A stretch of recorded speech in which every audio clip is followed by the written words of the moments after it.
किराया भरना बराबर पैसा बर्बाद करना। इंडियन पेरेंट्स से ये बात आपने कई बार सुनी होगी, पर यह पूरा सच नहीं है।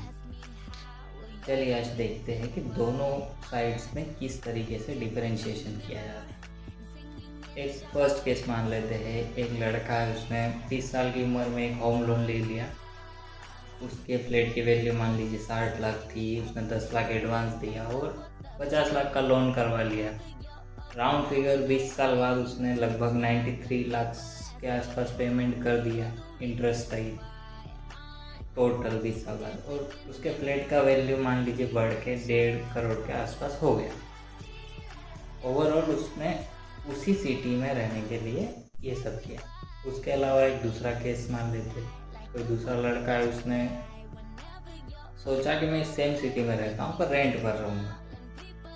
अब 40,000 की EMI जो राहुल भर रहा था, उसके एवज में उसको रेंट तो सस्ता पड़ेगा, तो उसने उस सेम हाउस को 15,000 रुपये रेंट पे परचेस कर लिया। 15,000 रुपये रेंट पे वो रहने लगा, वो भी 20 साल रहा उसी सिटी में।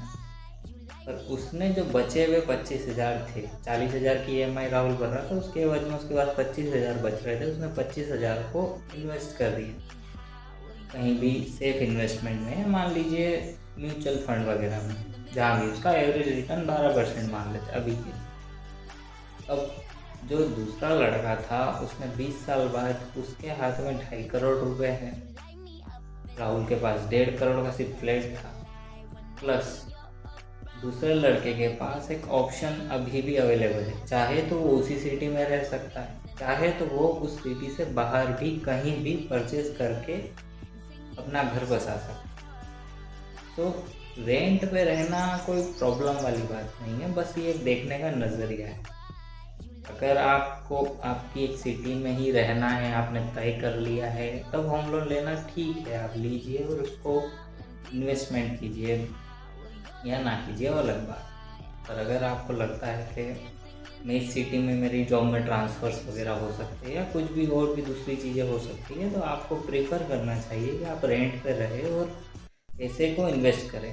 अगर आपके प्रॉपर्टी वैल्यू आसपास काफ़ी हाई है, आपको प्रेफर करना चाहिए आप किराए पे रहे और इन्वेस्टमेंट करें। और अगर प्रॉपर्टी वैल्यू काफ़ी लो है, आपको उसी सिटी में पूरा जीवन निकालना है, तो आप खरीदिए प्रॉपर्टी।